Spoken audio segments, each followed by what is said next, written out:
Bom, olá pessoal, muito bom dia, ou boa tarde, ou boa noite, né? Não sabemos em que horário vocês estarão assistindo a aula de hoje.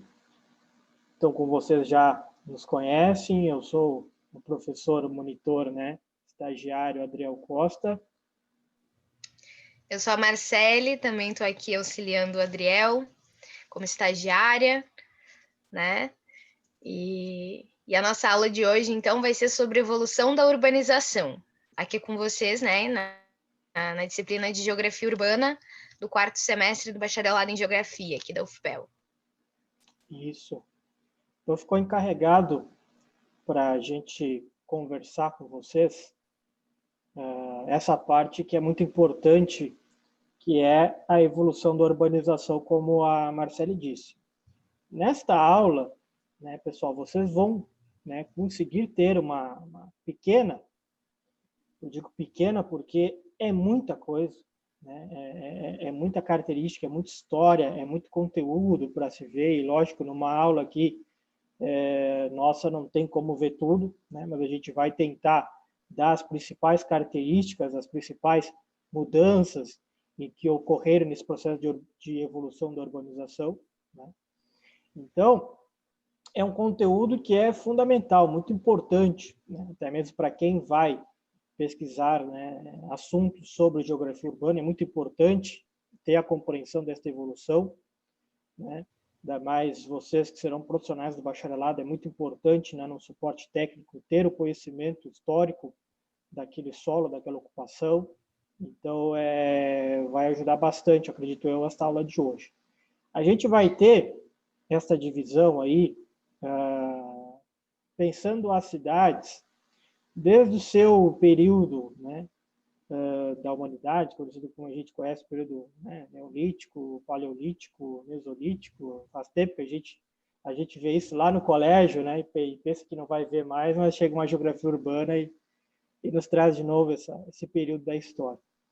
E aí a gente vai percorrendo, né, da cidade religiosa para a cidade política, chegando na cidade comercial, né? Mas a gente sabe que depois tem a cidade industrial, que vocês vão ver com a professora Giovana, tá? Não sei se a Marcele quer dizer alguma coisa. Não, é só o comentário de que, na verdade, a gente propõe um panorama geral sobre o processo de evolução dessa urbanização, né? Não é nada muito aprofundado, mas é importante porque, assim como a gente traz aqui num dos slides no texto, a gente precisa entender o processo de retomada, né, ao passado, para conseguir compreender por que a contemporaneidade é como é. Então, quando a gente entende os fragmentos, e aí a gente vai lá no Lefebvre, fala sobre as permanências e as rupturas, a gente consegue saber por que o cenário, tanto da urbanização como do próprio desenvolvimento das cidades, ele é posto do jeito que é, né? Com suas peculiaridades, com suas diferenciações, com suas características muito específicas, né? Então é basicamente isso, assim, é a gente pensar essa retomada ao passado como uma forma de entender o processo de construção dessa contemporaneidade, né? E também projetar alguns encaminhamentos futuros, né, para tudo isso que a gente está estudando. Uhum. Perfeito. Então a gente vai, né, deixar essa aula gravada para vocês, e no final também vai ter uma atividade, mas sempre lembrando que qualquer dúvida, qualquer comentário da aula ou da atividade, vocês podem entrar em contato, né, tanto comigo quanto com a Marcele também. Nós vamos iniciar então o nosso diálogo de hoje, falando sobre a evolução da urbanização. Falar de evolução da urbanização, como eu disse, a gente tem que retomar, né, lá nos períodos históricos, né, das primeiras ocupações humanas, para a gente começar a ter a compreensão do como nós chegamos hoje, né, como a Marcela disse. Para entender o presente, a gente tem que sempre estar voltando ao passado para entender esse processo, né, de ter chegado até aqui. E lógico que nós temos que falar desse processo, né, da mudança que a sociedade teve do período, né, do nomadismo, né, enquanto que as pessoas eram nômades, percorriam de um lugar ao outro em busca de alimentos, em busca de água, enfim, né? E este processo de mudança, né, de uma sociedade nômade para uma sociedade mais sedentária, né, de uma população em que já ocupa um lugar e começa a viver ali, começa a viver nele. Então, isso é muito importante, né, para a gente ver esse processo, como diz aí no slide, dessa transformação do modo de vida, né, dessa sociedade, desse tempo, muitos remotos, e que causa um grande impacto ao processo de urbanização. Né? Não sei se a Marcela quer dizer alguma coisa. Só uma contribuição desse slide, que na verdade, na primeira aula que a gente teve, né, o primeiro encontro síncrono, que a professora Giovana apresentou o planejamento da disciplina e tudo mais, uma das questões que surgiu, e eu acho que é sempre importante a gente lembrar, é que a urbanização ela não é necessariamente sinônimo da cidade, né? Ela é um processo de desenvolvimento do sistema urbano, mas obviamente, ela não diz respeito apenas à delimitação da cidade, né? A gente também tem um processo de urbanização, e aí acho que a gente até, de certa forma, acaba abordando, né, esse desenvolvimento urbano no campo, né?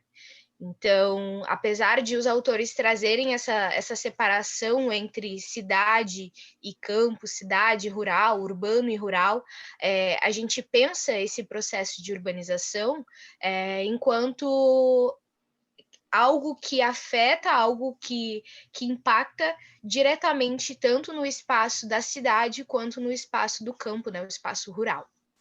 Uhum. E vejam a citação, né, que a gente tirou do livro e que a gente vai estar disponibilizando ele para vocês também, que é o Capitalismo e Urbanização, da professora Maria Encarnação Beltrão Espósito, que é um livro muito bom, muito didático, em que ajuda bastante a gente ter essa noção, né, geral dessas mudanças, né, no decorrer desse processo da evolução da urbanização, em que ela traz a citação dizendo que a cidade, né, o espaço, é a história, né, nessa perspectiva. A cidade de hoje, né, a gente vai pensar nas nossas cidades, por exemplo. As nossas cidades é um resultado cumulativo de todas as outras cidades de antes, né? Sejam elas transformadas, destruídas, reconstruídas, enfim, né? Produzidas pelas transformações sociais, né? E isso a gente percebe, né? Quando a gente vai ver fotos antigas ou relatos antigos das mudanças em que nossas cidades tiveram, até se a gente vai analisar o Brasil, a gente já teve um processo de urbanização já no período colonial, não foi, né? Lógico que tem as ocupações indígenas antes, que também tem outra dinâmica, né? Mas as cidades em que a gente mais ou menos vive hoje já são cidades mais coloniais, né? Já são cidades mais desse período do século XV adiante, né? Mas a gente vai ver aqui no caso, né, por exemplo, tinha os Incas, os Maias, na América do Sul, América Central, em que eles tinham uma organização e até mesmo uma grande concentração de pessoas naquelas localidades. Então, o modo de vida, né, nômade, como já tinha dito, né, anteriormente no slide anterior, não tinha essa fixação, né, do homem, da sociedade, né, do homem e da mulher. Por causa que eles viviam em busca dos recursos alimentícios, né? Eram caçadores, na verdade, né? Caçavam alimentos, plantas, água, né?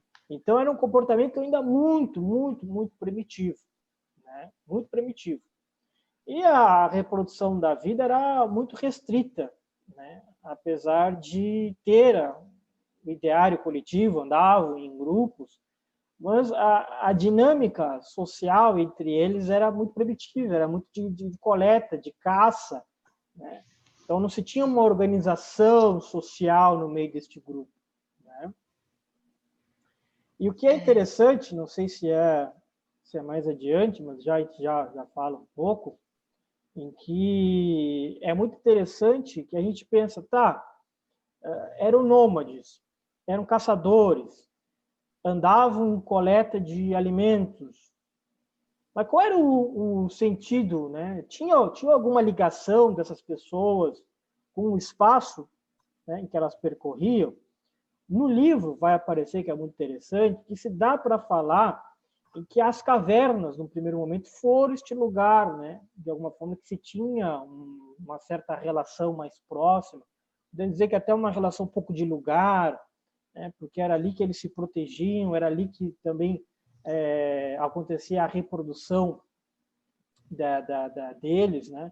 Então, no primeiro momento, a gente pode dizer que as cavernas, mesmo no período nômade, teve um sentido de lugar para essas comunidades. Tá? Em relação à reprodução da vida, a gente quase chega numa teoria darwinista, né? Especiação e extinção aí. Quando a gente fala que acabava que pelo sistema de mobilização, de movimentação constante, quem sobrevivia, né? De fato, eram aquelas pessoas que tinham condições de saúde mais favoráveis, que tinham uma capacidade de locomoção também mais favorável, né? Tendo em vista que esse processo de migração ele acontecia muito em razão da busca por alimentos e também como abrigo, né, de condições climáticas e também até abrigo dos ataques dos animais que aconteciam na época, né? Então, esse processo de reprodução da vida é restrito justamente por isso, né? A gente pensa que a mobilidade com as crianças acabava sendo menor. Então, por isso se tinham poucas crianças e, de certa forma, não se entendia, né, essa forma de reprodução da vida de forma tão significativa, né?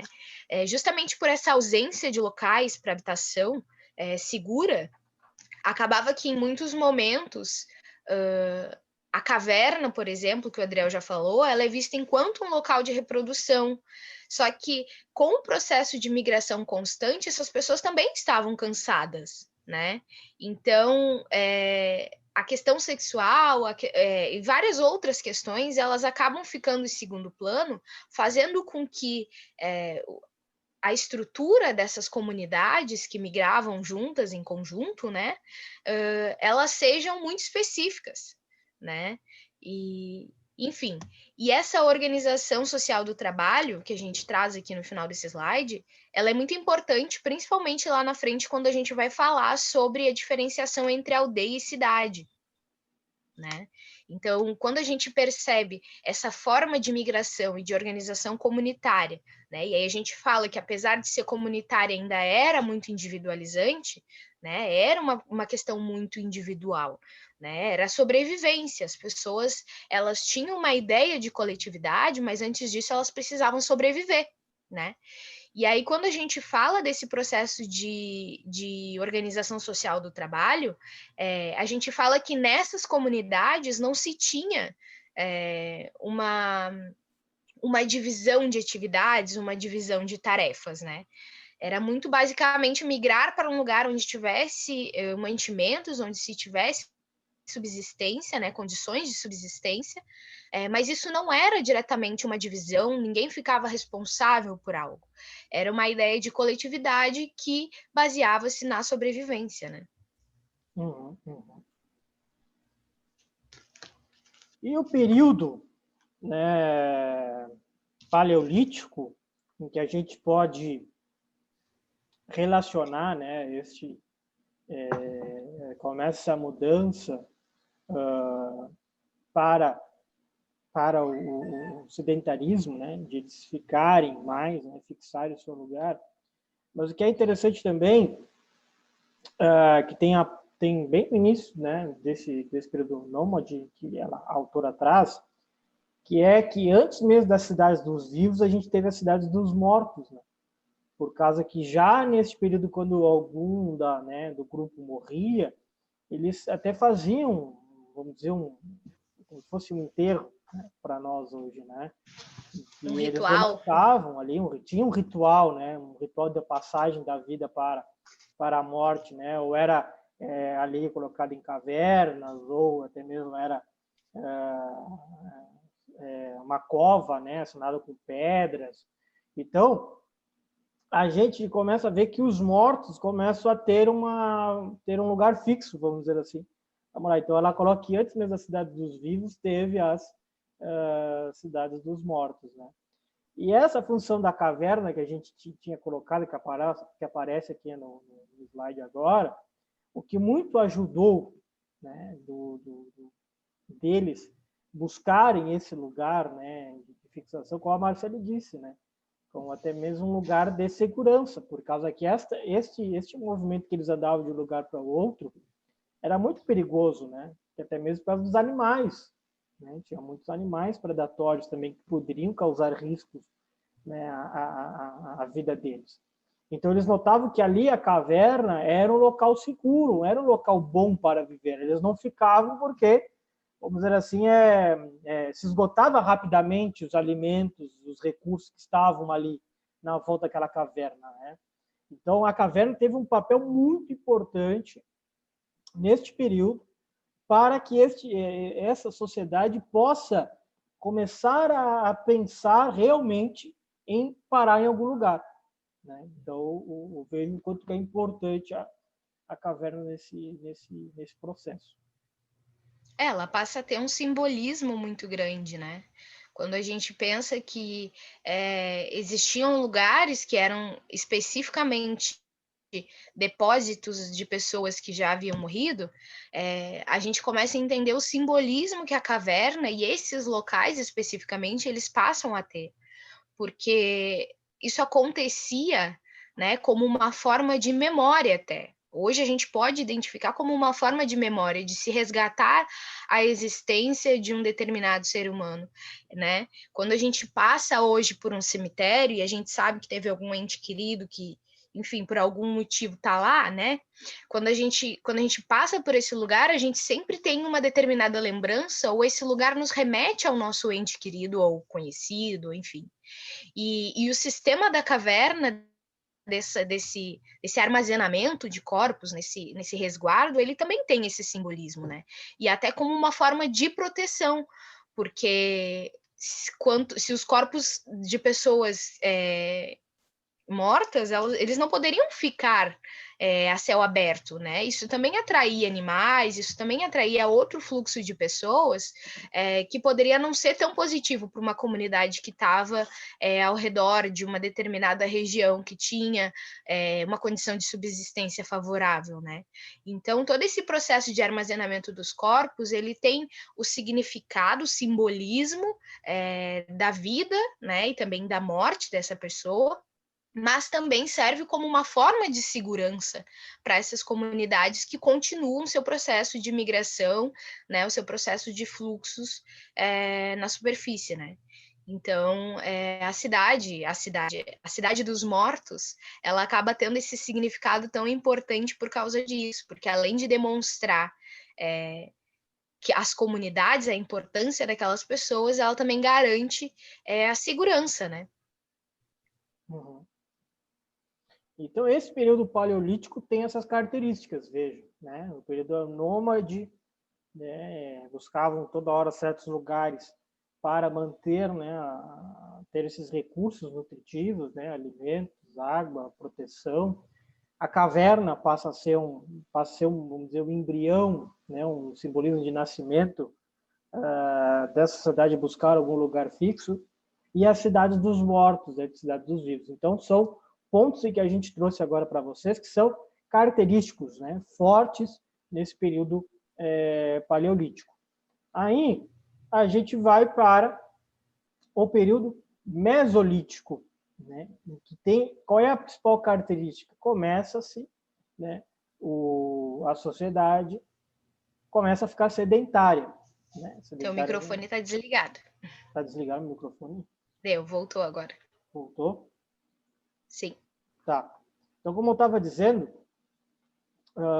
o período Mesolítico tem este papel, né? É o período em que a sociedade ela começa a ficar, né, sedentária, ela começa a ter a fixação dela em um certo lugar. Ela para de transitar um lugar ao outro, né? O que também aparece, esse período é marcado pela Revolução Agrícola, né, que é muito conhecido, né, na história, na ensino de geografia, enfim, né? Essa Revolução Agrícola permitiu que agora eles plantassem, eles domesticassem, né, animais, a prática ali, como está ali, né, de reproduzir os vegetais comestíveis, né, por meio de mudas. Então, com essa revolução agrícola, permite que agora eles fiquem naquele lugar, porque eles têm que cuidar das coisas, né? Eles têm que ficar ali cuidando das plantas, eles têm que ficar ali cuidando dos animais. Eles não podem sair e abandonar tudo, né? E era o que eles procuravam, né?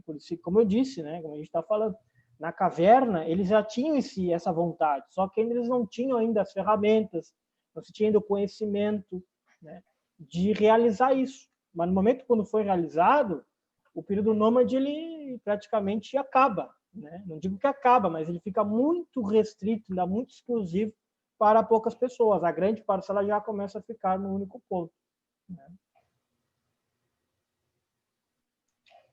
Exatamente. Aqui eu trago um fragmento do texto que fala sobre a participação das mulheres no processo de sedentarismo, né? Onde a autora usa alguns referenciais que no primeiro momento foram até um pouco estranhos para mim, né? Porque reproduzem uma lógica da mulher enquanto a cuidadora, né? Enquanto a submissa, enquanto a mulher que, enfim, de alguma forma, ela está restrita ao lar, né?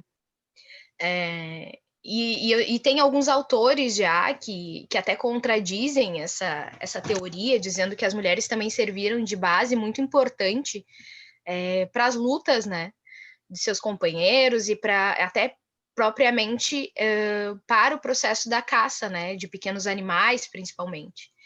Então, eu acho interessante trazer essa citação, porque, de certa forma, ela reforça a ideia de que o papel de sedentarismo, ele foi o papel de sedentarização, vamos dizer assim, ele foi muito baseado na ação das mulheres, né? Enquanto as mulheres que percebiam essa mudança, essa evolução e todo esse processo de transformação, né, do espaço, a partir do nascimento, da morte, a evolução das espécies, a evolução não só das espécies de animais, né, mas também das próprias plantas e vegetações. Então, houve uma influência muito significativa dessas mulheres nesse processo de fixação, né? E eu acho interessante trazer porque normalmente essa é uma história que não costuma ser contada, né? A gente só sabe sobre o paradigma dos homens e que os homens foram responsáveis por todo o processo de desenvolvimento urbano, de todo o processo de desenvolvimento do ser social, né? Mas, enfim, é só uma contribuição mesmo, que me chamou a atenção, assim, ainda que seja numa visão bastante delimitada, essa citação, ela traz essa discussão que é bem importante, né, para a gente pensar que o processo de evolução, ele passa por sociedade, não necessariamente só pelo homem, né, enquanto o homem masculino, né. Uhum. E aí, né, o que é interessante também desse período neolítico é quando, com esse período da Revolução Agrícola que a gente está falando, começa a ter vamos dizer assim, uma configuração de cidade. Né? Uma configuração de cidade. Primeiro, é marcado por uma vida estável das aldeias, né? E aqui tá aldeias, a gente vai explicar daqui a pouco, né? Como tem diferença entre aldeias, né, aglomerados populacionais. Até aglomerados populacionais hoje tem outra definição, né, pelo IBGE. Mas aldeias e cidades não é a mesma coisa. A gente vai explicar, mas vamos entendendo, a gente está em aldeias ainda. Mas, como a gente falou, urbanização é um processo. As aldeias faz parte de um processo, né? Faz parte do processo de urbanização, mesmo ela não sendo cidade, tá? Mesmo ela não sendo cidade. Mas a gente tinha então essa vida itinerante antes, né? O que para a fecundidade, a fixação permitiu mais tempo, né? Para isso, né? Porque até também se precisava, né? Pela questão de proteção, pela questão da continuação, né, dessa vida. A nutrição, né, não dependia mais das atividades predatórias, agora podia criar, falando. Mas, como diz ali, né, a aldeia já possuía muito das características que depois iriam marcar cidades, né? Pois não é o tamanho do aglomerado ou o número de casas que permite distinguir cidade da aldeia, né?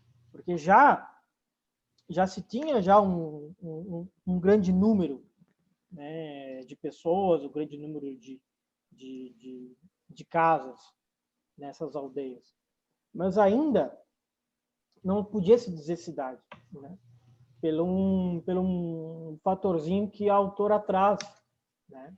Que é uma organização social mais complexa. O que seria essa organização social? É a divisão social do trabalho, né? A divisão social do trabalho. Porque ela fala, né, que numa aldeia, né, ainda não há quase uma divisão do trabalho, a não ser, como a Marcele disse, né, o trabalho feminino e masculino que foi colocado aqui, né, mas já tem teorias que comprovam que quando vê nem essa divisão nem existia, né, como está ali, né? Ou determinadas possibilidades e limites da idade e da força. Essa mais ou menos eram as divisões, né? Mas não se tinha uma divisão especializada do trabalho, como a gente vê hoje, né? A gente tem as profissões, a gente tem as nossas tarefas, né? Hoje há uma divisão, mas naquele tempo não. Então a primeira coisa que pode parecer é essa diferença entre aldeia e cidade, né? Na cidade a gente vê a divisão social do trabalho, nas aldeias não, né? Isso na visão da autora.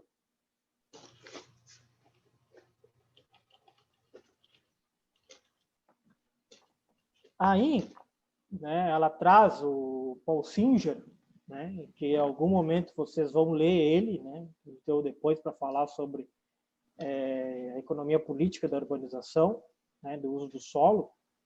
Mas nesta parte, né, o Singer ele vai destacar que uma comunidade de agricultores, né, por mais densamente aglomerada em que ela é, né, que vivem seus habitantes, por maior que ela seja, o fato que ela não pode ser muito grande devido ao caráter extensivo das atividades primárias, que não pode ser considerada uma cidade. A forma ainda da organização, da concentração de pessoas nas localidades, ainda é pelo interesse, né, e pela necessidade das atividades primárias, da agricultura. Então, todos ali trabalhavam na agricultura. Era a tarefa de todo mundo, era o trabalho de todo mundo. Então, não se tinha uma outra pessoa que vai cuidar de outra coisa, né? Não se apavore que é o Beto que está querendo participar da aula. Isso aí faz parte do home office, esses barulhos aí. Então, é isso, né? Em que o Paul Singer traz, né? Que a autora traz como uma sustentação, vamos dizer assim, das ideias dela. Tá? Então, no primeiro momento, tem essa função da agricultura. Sim. E é basicamente o que a gente já tinha comentado antes, né? A diferenciação entre aldeia e cidade, né? Essa complexibilidade, essa complexidade vamos dizer assim, dessas relações de trabalho e a distribuição das atividades e das funções, né? Que ainda não está completamente posta, mas a gente já consegue perceber que começa a se pensar um excedente agrícola a partir da produção de determinadas espécies, né? Então começa a se formar, né? Começa a se formar esse sistema da cidade quando a gente começa a pensar que a partir do excedente a gente começa a ter quem vende, né? Quem comercializa. Óbvio que numa escala muito, muito, muito pequena ainda, e não necessariamente é vista como um comércio formal, né? Principalmente porque esse excedente ele não é diretamente comercializado, ele é entregue a uma liderança, ele é entregue a uma personificação, alguém que tenha, né, um significado importante para a comunidade, e aí a partir disso pode ser que haja comercialização desses bens que são o excedente agrícola, né? Então, de fato, a gente ainda não tem estabelecido um processo de distribuição das funções, né? Mas algumas atividades a gente já começa a apontar que são importantes e que acabam surgindo dentro desse período neolítico, né? Uhum. Então, vejo que esse período, né, mesolítico, neolítico, é o processo de fixação, né, da sociedade no único ponto, a revolução agrícola, a domesticação dos animais, das plantas comestíveis. Vejo a divisão de tarefas ainda era muito exclusiva, né, entre o homem, a mulher, a faixa etária, mas a gente, principal coisa, a gente não pode dizer que a aldeia é a mesma coisa da cidade, né, por tudo que a gente está colocando. Então, é importante essas características para esses períodos. E aí, continuando isso que a gente está falando, né? Continuando isso que a gente está falando, de o que é a cidade, afinal, né? O que é a cidade, afinal? Como a Marcela disse lá no início, né? Em que a cidade ela é a forma, né? Ela é a forma, ela é, vamos dizer, o produto desse processo de urbanização. É o que a gente analisa disso tudo, né? Se a gente vai abrir a nossa janela e ver as moradias, a gente está vendo a cidade, a gente está vendo as casas, a gente está vendo moradias em que elas foram construídas, né? Cada uma no seu período histórico, cada uma com as suas características, com a sua arquitetura, com a sua mão de obra. Isso tudo traz, né, esse conhecimento dessa evolução da urbanização. Mas é aquilo. Por que é cidade e não é aldeia? Porque aqui na cidade, né, a gente já começa a avançar no período histórico, a gente começa a ter essa tal divisão do trabalho. A gente começa a ter as pessoas que continuam plantando, que são agricultores, mas a gente vai começar a ter pessoas que vão ter somente um papel, por exemplo, de defesa desta comunidade, né? Por causa que aparece no texto que o caçador lá, aquele caçador lá no período paleolítico, querendo ou não, ele começou a desenvolver armas, né? A pedra, a ponta de lança, né? Até mesmo que me surpreendeu no texto que vocês vão ler, maçãs eram usadas até mesmo como um ato com uma arma, né? Maçã, vejam só, né? Então eles começam a se aperfeiçoar nisso, né? E começa a ter uma pessoa que tem essa tarefa, né?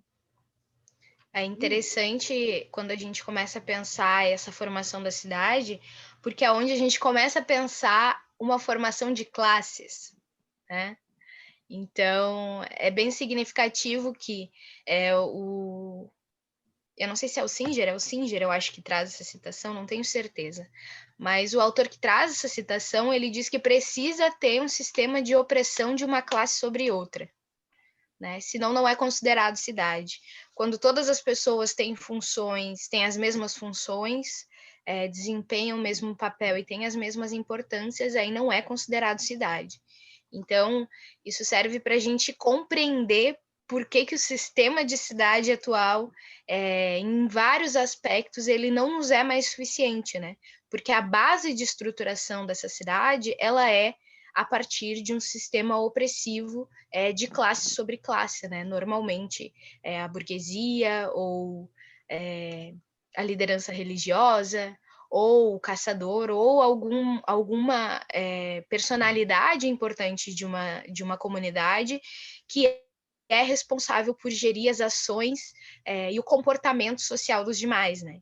Então, é basicamente isso. Esse processo de formação da cidade, ele requer, a partir dos autores, né, que a gente está trazendo para vocês, ele requer um sistema de opressão de uma classe sobre outra, né? Porque a gente precisa, essas classes, essa formação da cidade, precisa que se tenha uma classe dominante que gere o comportamento, que gere a cidade, que gere o desenvolvimento desse espaço urbano e que também precisa de uma sociedade, de uma classe trabalhadora para executar esse processo de desenvolvimento, né? Então, é basicamente isso. Uhum. E aí o que é interessante, né, analisar essa figura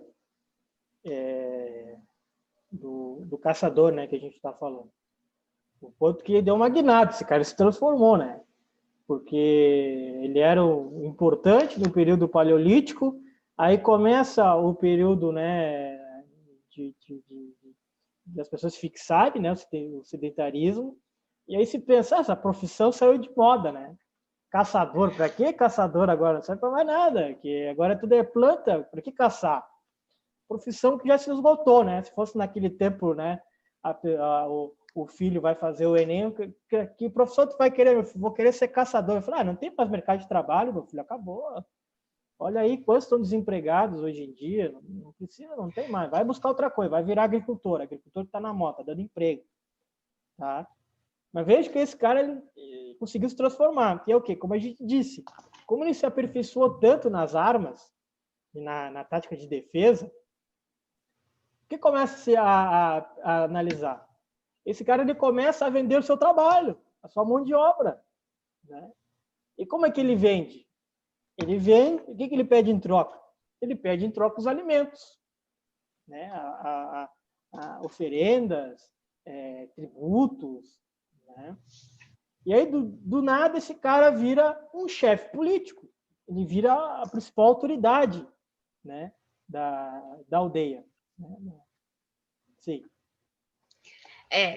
A gente fala que é do nada, mas a gente sabe que não é bem do nada, né? Sim. Porque quando a gente fala lá no início do estereótipo do caçador, é a pessoa forte, é a liderança, é o homem, é quem tem a imponência de defender, né? Porque o caçador, além de caçar, ele era o papel fundamental de proteção da comunidade. Ele era o responsável por proteger aquela comunidade, tanto de inimigos quanto de animais ferozes, né? Durante o processo, principalmente, de sedentarismo, de nomadismo e depois no início do sedentarismo. Só que o que acontece? A gente começa a entender um processo de arquitetura da cidade de uma forma diferente. As cidades elas passam a ter muros, as cidades elas passam a ter outros mecanismos de proteção que fazem com que a atividade do caçador, né, aquele homem másculo protetor, o ideário da proteção da comunidade, não caiba mais da forma com que era estruturada, né? Então a gente tem essa migração desse papel do caçador para uma liderança política, para uma liderança religiosa, porque agora essas comunidades elas não precisam necessariamente serem protegidas dos inimigos ou dos animais, mas elas precisam ser protegidas enquanto sua forma de comercialização externa, né? E enquanto também a sua forma de organização social interna, as suas relações com outras comunidades e também a relação religiosa, a relação dos sagrado, a sua relação com Deus ou com essas divindades características da época, né? Então a gente tem assim, o caçador ele deixa de ser o elemento de proteção física para ser um elemento de proteção econômica e um elemento de proteção religiosa e espiritual. Então a gente pensa assim, bom, esse caçador ele tem a sua atividade modificada, com certeza, porque o sistema de organização urbano das cidades ele era diferente, né? E só que a partir disso a gente transfere a imagem do caçador benevolente para a ideia do político benevolente, né, que vai ser responsável por essas relações, para a ideia do religioso benevolente, para aquela liderança religiosa que comanda, de certa forma, o processo de comportamento e organização da sociedade. Né? E aí, nisso aí que vai começar, que vem a cidade religiosa, né? Como tá trazendo, né? De que a diferença agora, por que agora a gente chama de cidade religiosa? Né? Porque o poder centralizado, a cidade é pensada. Não, antes era ali a atividade agrária, a agricultura. Na cidade religiosa, agora o papel que ela vai ter principalmente é de ser a sede, é de ser a organização, de ser a defesa, né, desse chefe, que desse chefe ele se titulava, né, como tu trouxe, que era também um chefe religioso, né, era representação, era divindade na Terra. Né? E se retoma, isso tudo também é muito influenciado por uma retomada da relação com a morte, né? De todo um processo de salvação proposto a partir da tua existência e da tua morte, né? Então, o que acontece? A gente tinha uma estrutura que era gerida a partir das relações de troca, né? De produção e de troca em pequenas escalas dos agricultores, e a gente começa a ter uma abertura comportamental, né, social para outras comunidades, para outros espaços. E quando a gente fala que, e aí eu até critico muito Marx quando ele fala que a religião é o ópio do povo, né? Eu particularmente trabalho com geografia da religião, para mim é muito complicado, não concordo necessariamente com essa frase, mas a gente entende o contexto que estava sendo dito. A religiosidade, ela passa a ser um centralizador do comportamento social. As pessoas são aceitas, não aceitas, salvas ou não salvas, pelas contribuições que elas dão às igrejas, pelas contribuições que elas dão, por todo o processo de aproximação religiosa com as lideranças e com os templos sagrados da época. Então, a gente tem toda uma formatação, uma nova formatação urbana das cidades, onde os templos eles estão completamente centralizados, porque justamente o poder religioso está centralizado. Não é algo, só o templo que está ali. Isso não está posto por nada. Né? A gente tem uma normatização do comportamento social pautado no ser religioso. Né? E quando a gente fala um pouco mais adiante, por exemplo, da Idade Média, a gente tem todo o processo da Inquisição, a gente tem várias outras discussões religiosas que demonstram que, a partir do comportamento social que as pessoas têm, elas vão ser salvas ou elas não vão ser salvas.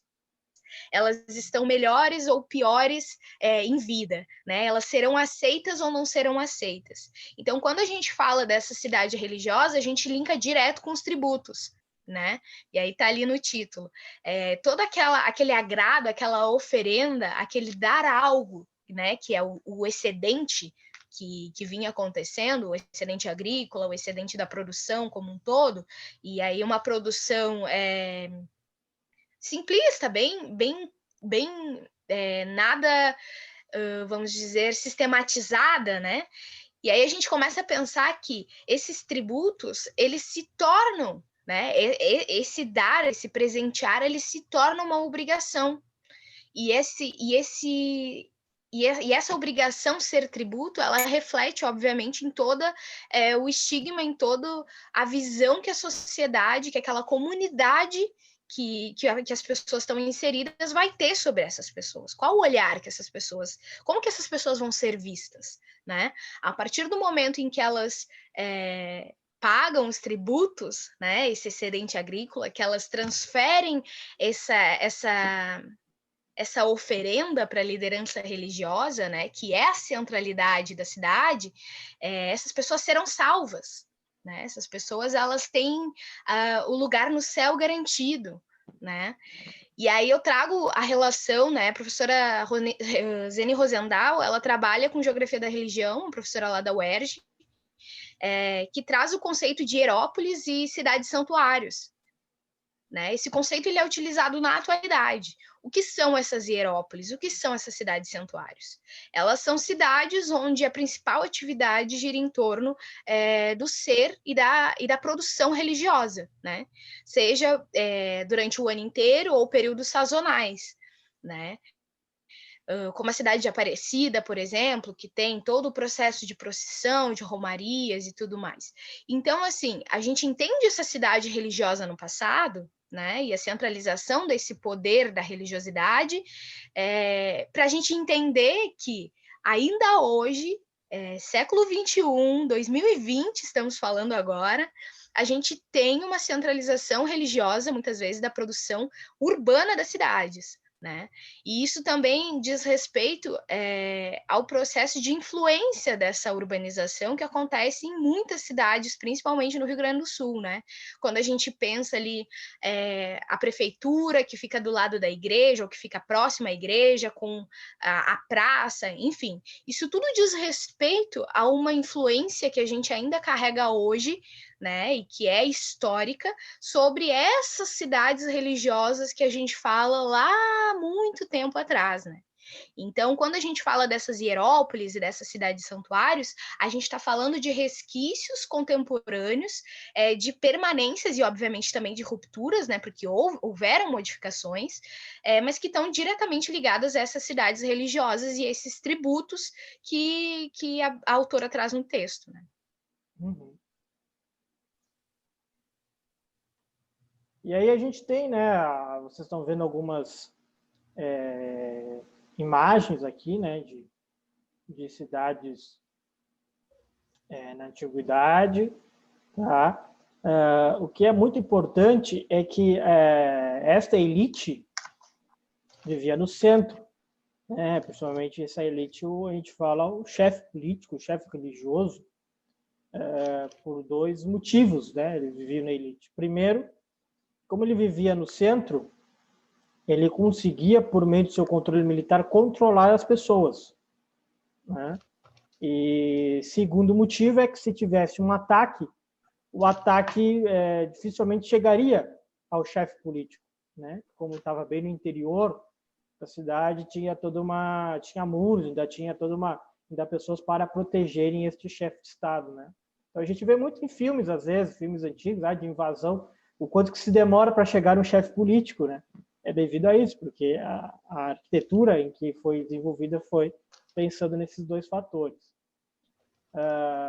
Nós temos a fixação, né, pela influência geográfica, né? Influência geográfica aqui, os rios, e os rios, os mares vão ser importantes a partir de agora, não é somente na cidade religiosa, a gente vai ver até mesmo na cidade comercial, e na cidade industrial também, né?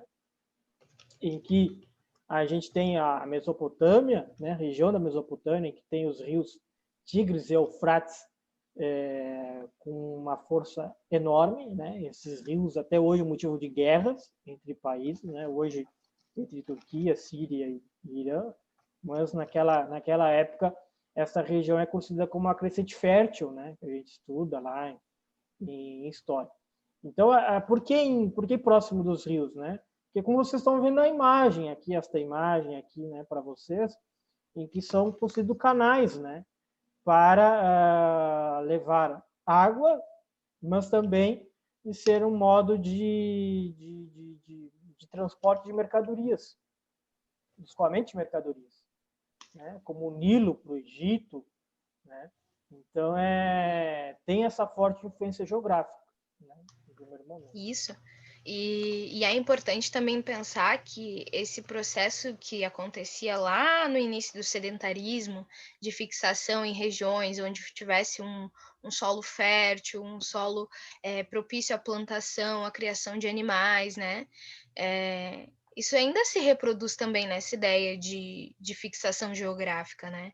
Porque as pessoas ainda precisam sobreviver, precisam comer, precisam produzir, precisam criar animais. Então, isso tudo também está diretamente relacionado a esse processo de fixação e as próprias construções desses cursos d'água, né? Como uma forma de escoamento dessa produção e como uma forma também de alimentação dessas pessoas. E aí eu acho interessante, essas duas fotos de baixo de Mohenjo-Daro, elas são do trabalho que eu fiz quando eu fiz geografia urbana, né? Deve fazer uns 4 anos já isso. Mas eu peguei esses registros do trabalho que eu fiz quando eu fiz essa disciplina, né? E é muito interessante que essas cidades, por estarem próximas a essas áreas de inundação, elas acabam estruturando um novo sistema de arquitetura, né? Um novo sistema de produção urbana. A gente percebe que nessas imagens de baixo, principalmente, começa a se existir muros de contenção né, envoltos a essas cidades, né? E isso tudo acontece porque, obviamente, em períodos de cheia, as águas invadiam as cidades e impossibilitavam que as pessoas continuassem ali. Então, com o avanço, vamos dizer, da técnica, começa a se pensar nesse processo de vamos manter esse local apropriado para a moradia. E aí começa a se pensar em muros, em cursos d'água, em tantas outras ferramentas, como uma forma de se possibilitar uma condição de vida melhor, né, nessa região. Uhum. E só para finalizar, em relação a essa imagem, eu acho interessante, principalmente essa bem de baixo aqui do canto superior, do canto inferior esquerdo, a delimitação, né, e todo o sistema de quadradinhos que as casas e que os templos e toda a cidade ele acabava tendo, né? É um processo de encaixamento. A gente fala ali da linearidade das cidades, né? Elas se tornam muito retas, muito objetivas. Então a gente começa a ter indicativos de um planejamento que é sistemático e que possibilita um deslocamento mais apropriado, não sei, mas a palavra agora, mas um deslocamento que seja mais positivo, né, para que essas pessoas elas consigam transitar diante dessa cidade, por essa cidade, de uma forma muito mais objetiva e muito melhor, né? Então, chama atenção também essas delimitações tão específicas e essa linearidade assim das casas e do sistema de organização da cidade, né? Uhum. E aí nós temos, né, no Império Romano, que já é a passagem para a cidade política, né? Que já que a gente viu lá que a cidade ela era religiosa, que ela tinha a sua organização, a sua centralidade no sentido religioso, né? Do chefe político era um chefe religioso. Com o Império Romano, a cidade passa a ter uma função, né, administrativa, né, administrativa de controle territorial, realmente, né? Então, ela tem essa crescente. Então, os impérios antigos, e o Império Romano, principalmente, tem um papel muito relevante, né, para esse estudo da urbanização. Quais são os motivos, né, de ser importante o Império Romano para entender a cidade política? Primeiro, em que o aumento das cidades era o aumento da base militar. Muitas cidades aumentaram, né, no período do Império Romano, muitas foram construídas, né, para ter este princípio como base militar. Também, nessa cidade, se acentuou a divisão social do trabalho, né, a divisão social do trabalho, que é aquilo que são as tarefas. Então, a gente começa a ver no Império Romano, por exemplo, os profissionais burocráticos, os profissionais que cuidavam da parte somente administrativa do Império Romano, né? E isso é uma novidade. Tá? Então, né, chamamos esse espaço, né, de cidades políticas, como eu disse, né, a elite e as instituições sendo construídas para fins administrativos. A gente sabe que o Império Romano foi um grande império, né?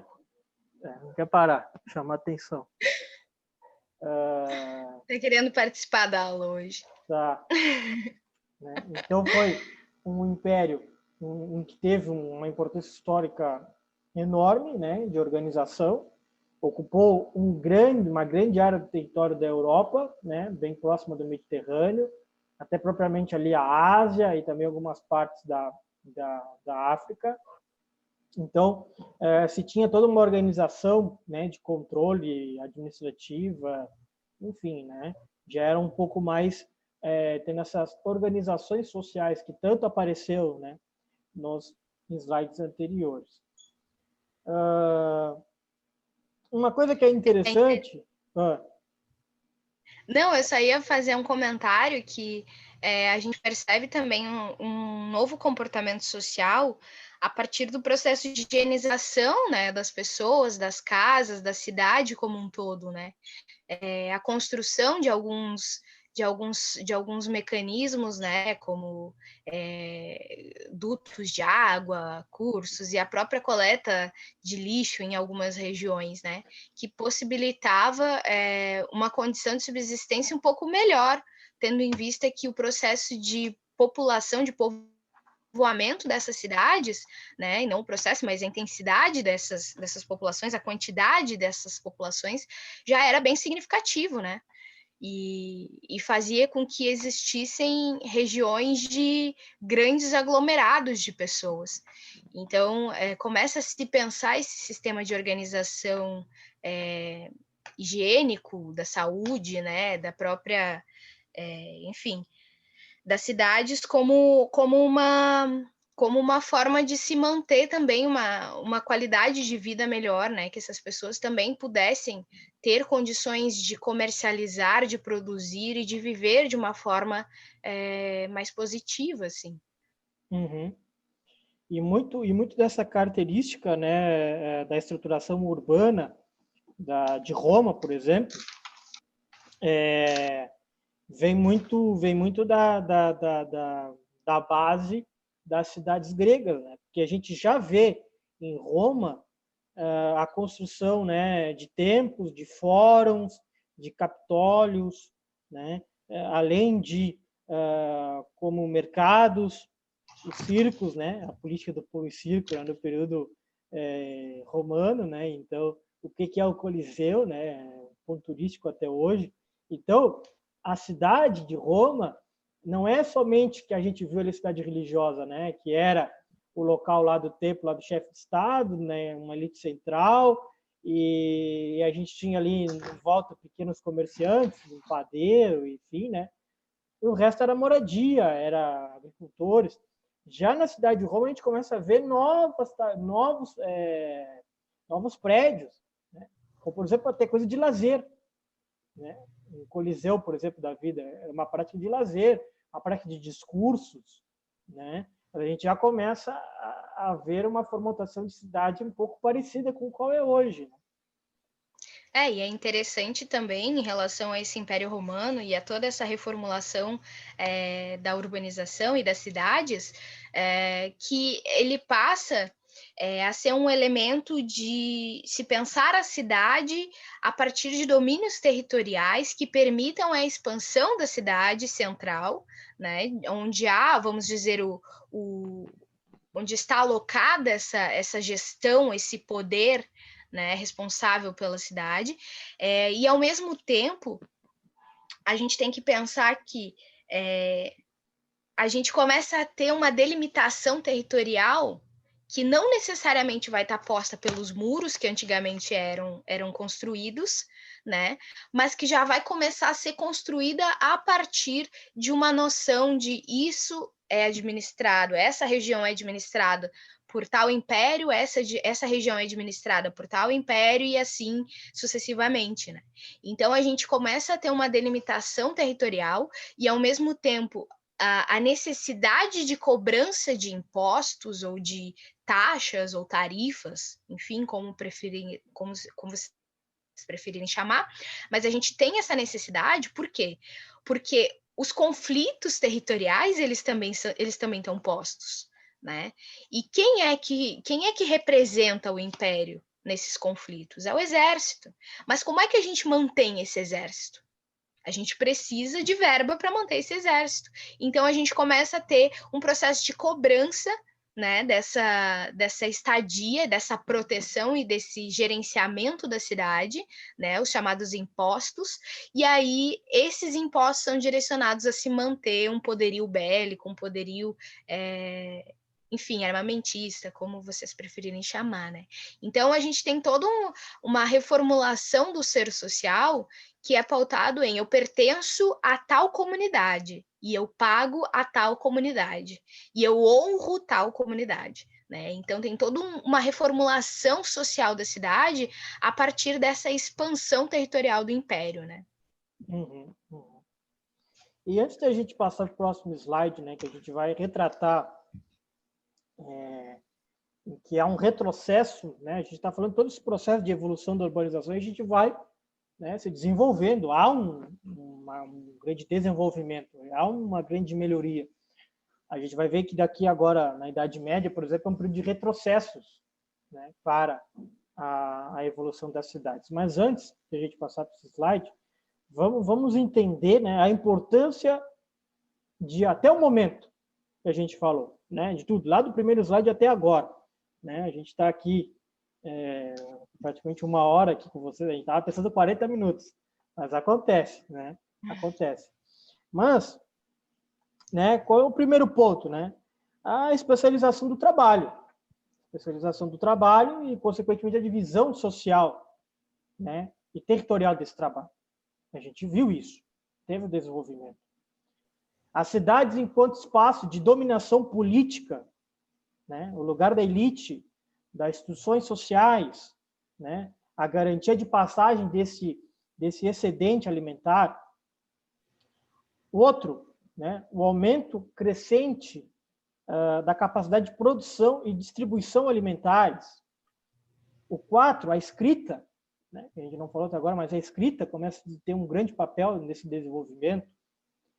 Organização interna, né, do espaço urbano, né, começa a refletir essa estrutura social e política daquelas sociedades, né, pois o centro é o lugar das instituições sociais, do poder político, da elite, né, em volta a gente vê os artesãos, os agricultores, os produtores agrícolas. Então vejo esses pontos, né, em que eles se desenvolveram até aqui, até esse Império Romano. E aí a gente passa para o retrocesso, né, para o retrocesso que é marcado no período da Idade Média. Principalmente por 2 fatos, a queda do Império Romano, né, porque a gente começa, os historiadores, né, fazem essa divisão, e que quando cai o Império Romano é que começa a Idade Média, né, ali no século V até o século XV. Né, foi esse período da Idade Média. Lógico, na Idade Média vai ter a Alta Idade Média, que foi um grande período, né, vamos dizer, obscuro, no grande controle da Igreja Católica, mas ali já a partir do século X até o século XV começa abaixo da Idade Média, que é um processo de abertura novamente, né, da Europa. Mas esse período de retrocesso, então, se tem primeira coisa, o Império Romano cai, acaba o Império Romano. Com o Império Romano caindo, cai essa rede urbana, cai essa rede intraurbana, cai esta rede de defesa militar da Europa. E, principalmente, nós temos as invasões islâmicas na Europa, né? Porque as pessoas não tinham mais proteção, né? A tal proteção que a gente está falando, não tinham mais. ocorrem invasões, o que acontece? As pessoas vão tentar se esconder, as pessoas vão tentar buscar algum lugar de proteção.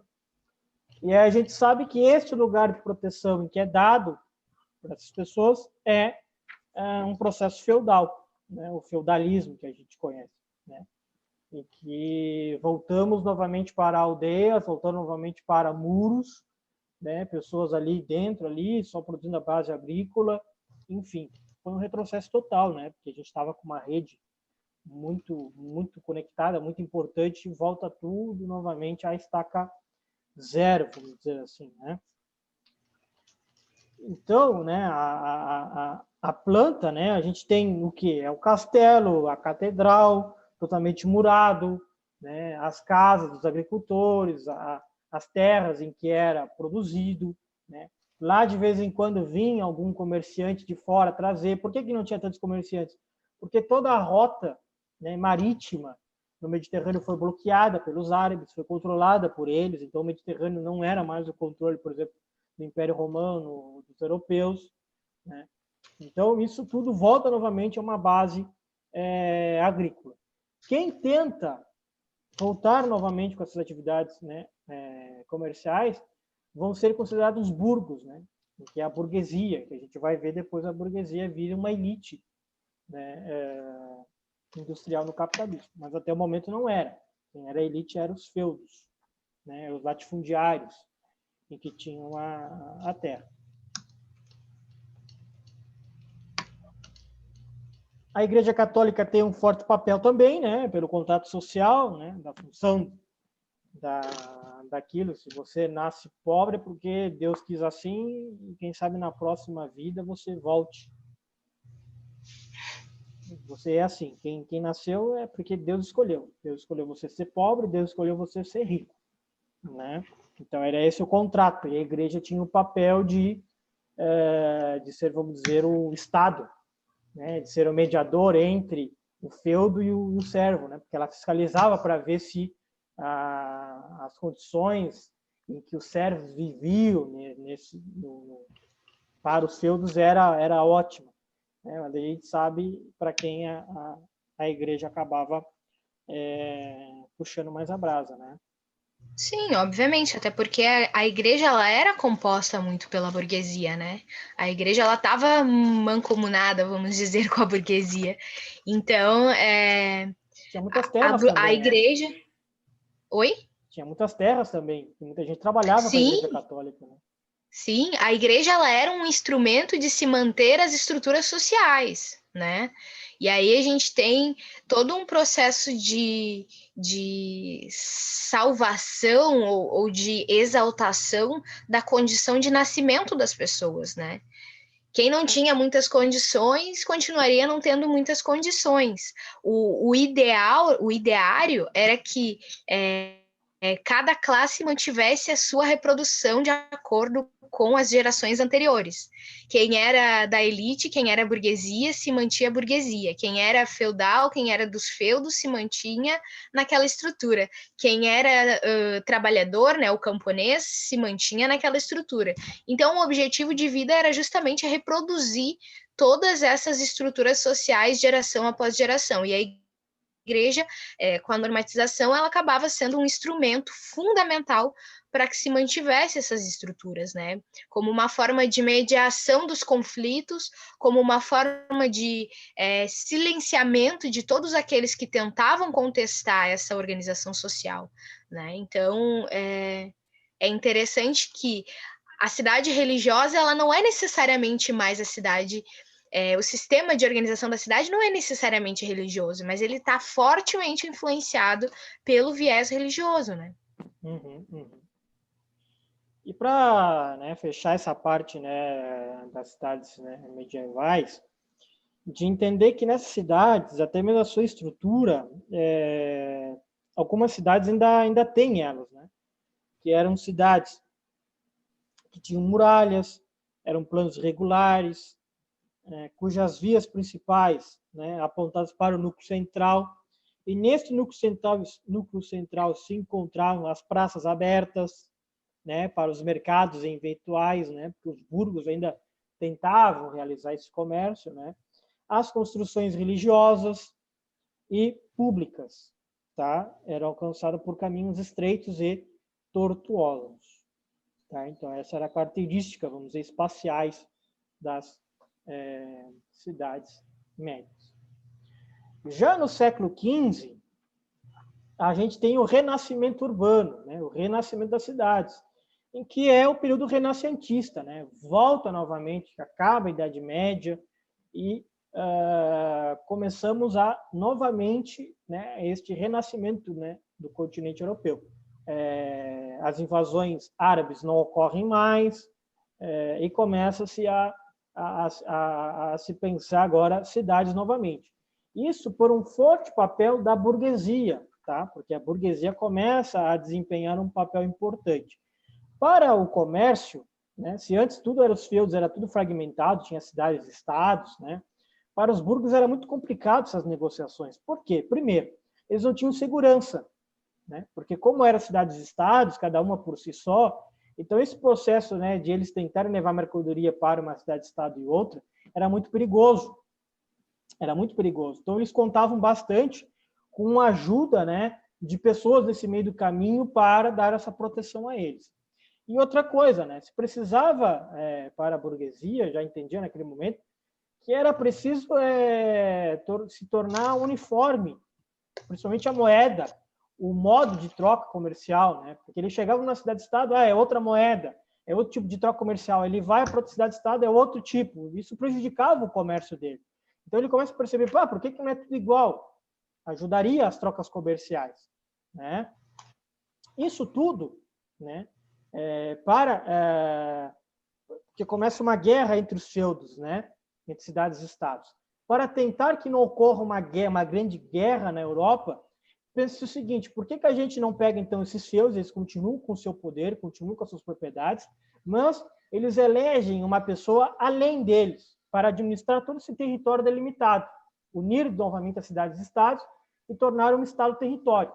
Quem é que vai administrar isso? Será os reis que a gente conhece, né? Então são escolhidos os reis para eles serem os chefes de estado, chefes do território, né, para administrar isso. E é o período do mercantilismo, né? Ele estudou o período do mercantilismo, o período das rotas de navegação, volta novamente, né? Um país, um estado, para se tornar uma potência, ele precisa ter uma navegação, ele precisa ter rotas marítimas, né? Então, a gente vê bastante esse período, né, de busca de colônias, de rotas comerciais, enfim. O que entra a cidade nisso? Entra como um fundamental, né, de ser o ponto onde se concentra os reis, é o ponto onde se concentra o comércio e é o ponto onde chega a mercadoria e sai a mercadoria. E aí a gente tem a formação, por exemplo, das cidades-portos, né, que são fundamentais. Então, esse é o processo, né, de reabertura novamente.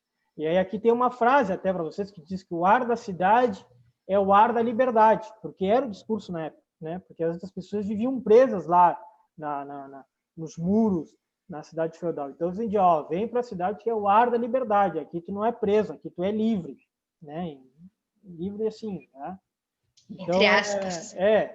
Mas vendia, né, esse sentido. Então, os estados absolutistas têm um papel muito importante. O rei é muito importante para administrar essas rotas comerciais, com leis, com ajuda financeira, com proteção militar, né? O que isso tudo permite o quê? Que a burguesia possa fazer essas trocas comerciais. E a cidade seja o palco da cidade comercial.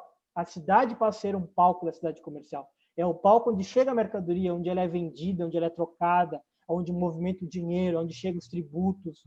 Então, por isso que a gente chama aqui que é a cidade comercial. Não quer dizer que a cidade não é mais política, não é mais religiosa. Lógico que vai ter igreja, lógico que vai ter o poder administrativo, mas a sua grande tarefa, vamos dizer assim, o seu grande sentido de urbanização é a cidade comercial. Vamos ver aqui. Então, aqui algumas rotas, né, comerciais, e aí vocês vejam que as principais cidades estão no mar Mediterrâneo, ou estão, né, no Oceano Atlântico, ou estão no Mar Negro, mas principalmente a rota comercial é aqui, né? A rota comercial é no Mediterrâneo. Também nós temos as rotas terrestres, né, que serão rotas que vão permitir acesso, principalmente à Europa Oriental, mas as rotas marítimas vão ser importantes para esses países conseguirem chegar na Índia, conseguirem chegar na China, para trazer as tais especiarias, né, os produtos de luxo para a elite nas cidades europeias. Então, a gente tem Roma, a gente tem Veneza, a gente tem Florença, isso na Itália, né, cidades portuárias, que são cidades turísticas hoje, né. A gente tem lá no norte, lá da Alemanha, Hamburgo, Bruges, Gant, Bruxelas, na Bélgica, Madrid, na Espanha, já é uma cidade importante, mesmo não sendo portuária, né? Então, vejo que volta novamente. O que foi para o The Dead Magic, que isso aqui não existia, não tinha mais rota comercial, não tinha mais nada. Com esse período do renascimento comercial, é o período de volta das trocas comerciais. Com a volta das trocas comerciais, volta novamente o renascimento das cidades. As pessoas vão para as cidades. E a gente consegue perceber um avanço comercial, uma expansão comercial muito grande, né? Porque antes as trocas comerciais elas eram em regiões próximas, né? Elas eram em comunidades próximas, eram acordos, vamos dizer, entre populações que tecnicamente estavam próximas, né? Territorialmente estavam próximas. E com esse processo de expansão das navegações, a gente começa a perceber que uma comunidade na Ásia, ela consegue se relacionar diretamente com uma comunidade lá do norte europeu, né? Então, a gente percebe que essa expansão comercial, ela passa diretamente por essa expansão da navegação, né? Como um elemento basilar para que o fortalecimento das cidades de forma econômica, política, cultural, passasse a acontecer, né? Uhum. E vejam que aqui já é a cidade sobre a base capitalista, tá? Porque já no século XV já é o primeiro capitalismo comercial, né? Então já começa a ser a transformação, né, que o Marx falava lá do dinheiro, mercadoria e o dinheiro com lucro, né? Que o cara vai lá, tem um dinheiro, compra mercadoria, faz alguma coisa e revende ela com um lucro a mais. E, além disso tudo, já começa a ter propriedades de terra, pessoas já começam a ter propriedade, não era somente... Aqui antes era a igreja e os feudos que tinham. Agora a burguesia começa a ter terras, começa a ter terras urbanas, já começa um processo de especulação imobiliária, vamos dizer assim. Então, a dinâmica da cidade já começa a virar uma dinâmica de cidade capitalista, né? E tudo isso graças a ser uma cidade comercial. Então, percebo o quanto que nós avançamos, né? Chegamos na cidade comercial, que é essa cidade. Aqui temos a referência, né, da aula de hoje. Nós trabalhamos também com Zenin Rosendahl, né, Espaço e Religião, uma abordagem geográfica. E o livro principal que a gente trabalhou foi da Maria Encarnação Beltrão Expósito, né, Capitalismo e Urbanização, que vocês terão contato, a gente vai colocar ele ali na postagem da aula de hoje, tá? E vamos para finalizar a aula antes para a gente explicar a atividade, né, que vocês terão que fazer com base na aula de hoje. Tá? Na verdade, a proposta é que vocês construam algo muito similar ao que a gente fez aqui, só que em poucas páginas, né? De 1 a 3 páginas. Que vocês consigam sistematizar um resumo geral dessa leitura, né? Que preferencialmente façam ela, não se baseiem só na apresentação dessa aula de hoje, porque, enfim, a gente acaba escolhendo alguns tópicos, né? Mas a interpretação, para ser completa, ela precisa ser mais aprofundada, né? Então, o ideal é que vocês leiam esse primeiro capítulo do livro, que a gente vai disponibilizar para vocês em formato de PDF lá no E-Aula, e vocês façam a sistematização de vocês dentro da mesma lógica que a gente construiu essa aula de hoje, né? Pensando essas mudanças espaciais das cidades, da urbanização, essa mudança social e econômica que está relacionada a esse processo de construção, né? De evolução da urbanização. E aí vocês pensem essa cidade religiosa, cidade política e essas cidades comerciais, que foi basicamente o que a gente fez aqui de uma forma bastante resumida, tá? Então, essa resenha crítica ela deve conter de 1 a 3 páginas.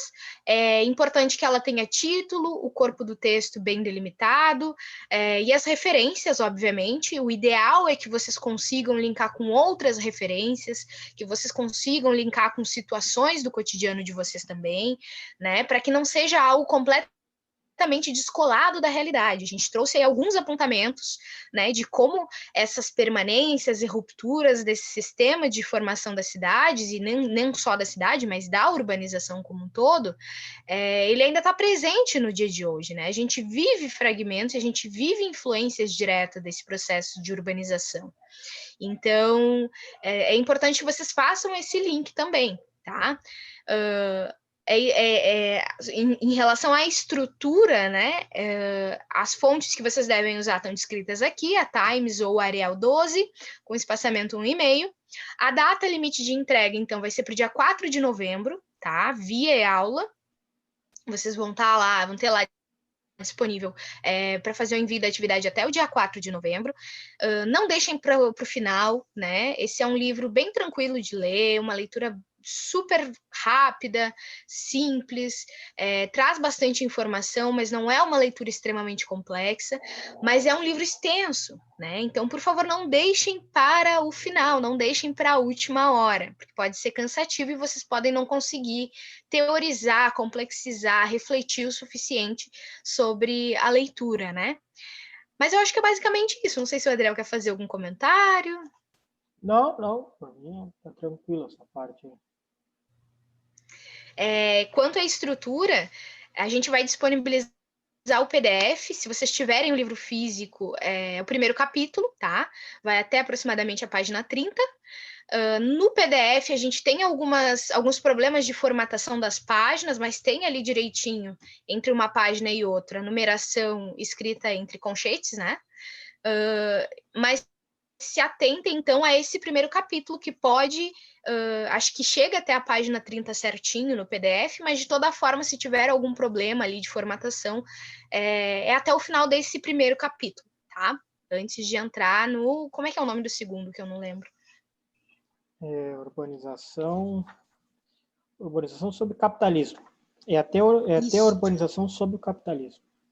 Isso, quando vocês chegarem nesse subtítulo, por favor, podem parar. Se quiserem continuar, seria muito interessante, até porque faz um resumo muito bacana, sistematizado de tudo isso que a gente está falando, e faz uma porta de abertura também muito importante para discutir depois a urbanização e a industrialização, que a professora Giovana vai trabalhar com vocês em seguida, tá? Mas obrigado pela audiência de hoje, espero que vocês tenham gostado da aula, desculpem a extensão, né? A gente gosta de falar bastante. Em caso de dúvidas, entre em contato com a gente vai disponibilizar depois os nossos e-mails, entre em contato com o Pedro também, que é o monitor dessa disciplina, né? E é isso. Obrigado, gente. É isso, pessoal. Espero que vocês tenham gostado, que a gente tenha conseguido aí passar um panorama geral dessas mudanças, né? Dessas mudanças das cidades, da evolução da urbanização, tá? Como a Marcela disse, desculpem, né, ter chegado todo esse tempo, mas faz parte, né? A gente tenta sempre trazer o máximo possível de informações para vocês, né? Qualquer dúvida, então, pode entrar em contato conosco, com o Pedro também, tá? E a gente está sempre à disposição. Muito obrigado pela audiência de quem viu, né, esta aula, tá? E também quem só veio no final aqui da resenha, cara, vale a pena. Tenta assistir a aula, tá? Esse aula que vai te ajudar na resenha, tá bem? Com certeza. Até a próxima, então, pessoal. Um beijo para todas, todos, todes. Até breve. Até breve.